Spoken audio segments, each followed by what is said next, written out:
తప్పకుండా మేము యాక్షన్ తీసుకుంటాం. ఆ అధికారుల మీద చర్యలు తీసుకుంటాం. అవసరమైతే స్వయంగా నేనే విజిట్ చేస్తానని కూడా చెప్పారు.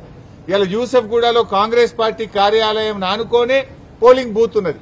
అసలు కాంగ్రెస్ కార్యాలయం అనే షిఫ్ట్ చేయాలి, పోలింగ్ బూత్ అనే షిఫ్ట్ చేయాలి. గోడనే అడ్డం 100 మీటర్ల లోపు కాంగ్రెస్ పార్టీ కార్యాలయం ఉంటే మీరు అక్కడ ఎట్లా పెడతారు పోలింగ్ బూత్?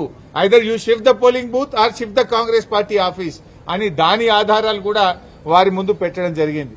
ఎంత జోక్ అయిపోయిందంటే ఈ రాష్ట్ర ముఖ్యమంత్రి పాపం ఆయన చెమటలు పడుతున్నట్టునే ఆయనకు. ఇవాళ 6 గ్యారెంటీల మీద రివ్యూ పెట్టిండు.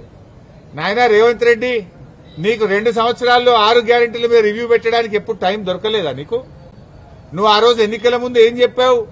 మొదటి అసెంబ్లీలోనే 6 గ్యారెంటీలకు చట్టబద్దత కల్పిస్తామని ఆ రోజు ప్రజల ముందు చెప్పారు. ఎన్ని అసెంబ్లీ సమావేశాలు జరిగాయి, ఎన్ని కేబినెట్ మీటింగులు జరిగాయి, ఏ ఒక్క రోజు 6 గ్యారెంటీల మీద చర్చించకపోతివి. ఇవాళ 6 గ్యారెంటీలు యాడికి వచ్చినాయా నీకు? అంటే నీకు చెమటలు పట్టినాయి. నీకు ఇవాళ గల్లీ గల్లీ తిరుగుతున్నావు, మోకాళ్ల మీద తిరుగుతున్నావు బిడ్డ. నువ్వు ఇవాళ 6 గ్యారెంటీల మీద రివ్యూ చేస్తున్నావు అంటేనే నువ్వు ఓటమిని అంగీకరించినవు.